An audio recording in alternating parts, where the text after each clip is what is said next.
মাছ ভাজা শুধু মাছ দিয়ে হয় না, এর পিছনে থাকে অনেক ছোট্ট ছোট্ট উপকরণের অবদান। এক চিমটি হলুদ এনে দেয় সোনালি রং, মরিচ যোগ করলে ঝাঁঝালো স্বাদ আসে, লবণের স্বাদকে ভারসাম্য দেয়, আর গরম তেলে ধীরে ধীরে ভাজা হলে ছড়িয়ে পড়ে মনমাতানো ঘ্রাণ। পেঁয়াজ আর মশলার ছোঁয়ায় সাধারণ মাছটাকেও অসাধারণ বানিয়ে দেয়। মানুষের জীবনের সাথে মাছ ভাজার অনেক মিল রয়েছে।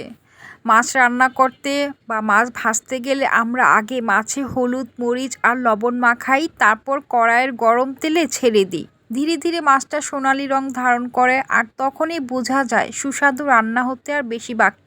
আগুনের তাপ ছাড়া সহ্য হয় না। মাছ ভাজতে গেলে আগুনের তাপ অবশ্যই লাগে। অনেকটা ঠিক ঠিক মানুষের জীবন, মেয়েদের জীবন ঠিক এমনই। বিয়ের আগে হাতে সুন্দর করে মেহেদি রাঙানো হয়, গায়ে হলুদ মাখানো হয়, নতুন শাড়ি পরে হাসিমুখে বিয়ের পিঁড়িতে বসে, চারপাশে আনন্দ শুভেচ্ছা ও নতুন জীবনের স্বপ্ন। কিন্তু বিয়ের পর শুরু হয় সংসারের বাস্তবতা। কি ঠিক বলছি না বন্ধুরা? নতুন জীবন, নতুন মানুষ, নতুন দায়িত্ব, কখনো সুখ, কখনো কষ্ট, কখনো মানিয়ে নেওয়া, কখনো চোখের জল। যেমন মাছ ভাজার সময় আগুনের তাপ ছাড়া মাছ রান্না অসম্পূর্ণ, ঠিক তেমনি সংসারে ধৈর্য পরিশ্রম আর পারস্পরিক সম্মান ছাড়াও কিন্তু একটি সুন্দর পরিবার গড়ে ওঠে না।